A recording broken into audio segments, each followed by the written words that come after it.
இன்றே டவுன்லோட் செய்து உங்கள் ஃபேவரட் ஷோக்களை என்ஜாய் பண்ணுங்க.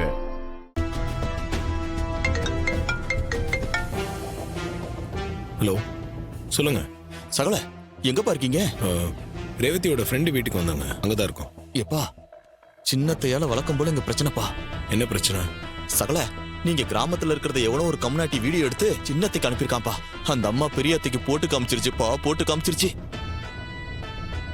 ரேவதிக்கு நீ வளையல் வாங்கினது அதை அவளுக்கு போட்டு விட்டது எல்லாத்தையும் கனக்கச்சிதமா போக்கஸ் மாறாம எடுத்து அனுப்பி விட்டான்ப்பா, எடுத்து அனுப்பி விட்டான். அதை பார்த்து பெரிய அத்தை டென்ஷன் ஆயிடுச்சுப்பா. எனக்கு தெரியாம இந்த வீட்டுல இவ்வளவு நடக்குதான்னு அத்தை சத்தம் போட்டுட்டு இருக்காங்கப்பா. அதனால நீங்க என்ன பண்றீங்க, சீக்கிரமா கிளம்பி வந்துருங்க, இல்லைன்னா பெரிய பிரச்சனை ஆயிடுப்பா. சரவணனுக்கு பதிலாக இந்த மேட்ச்ல இன்னொரு ஆளை நான் இறக்குறேன். இந்த மேட்சை நாங்க ஜெயிச்சு காட்டுறோம். உங்களால முடிஞ்ச அதை தடுத்து பாருங்க.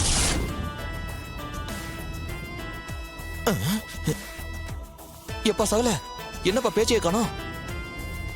எப்பா, இங்க நிலைமை ரொம்ப மோசமா இருக்குப்பா. நீ தயவு செய்து ரேவதியை கூப்பிட்டு சீக்கிரம் வாப்பா. இல்லங்க, இங்க ஒரு பிரச்சனை. அதை முடிச்சுட்டு தாங்க கிளம்ப முடியும். என்ன சகல, போன இடத்துல என்னப்பா பிரச்சனை? நீ தயவு செய்து சீக்கிரம் வாப்பா. வந்துருவோங்க. சரிப்பா, எப்பதான் வருவீங்க? இன்னைக்கு நைட்டுக்குள்ள கண்டிப்பா வந்துருவோங்க. அது வரைக்கும் எதனா சொல்லி சமாளிங்க. நைட்டா? எப்பா, உண்மை தெரிஞ்சு போச்சப்பா, இதுக்கப்புறம் என்னப்பா சொல்லி சமாளிக்கிறது? சரி, சீக்கிரம் வாங்கப்பா.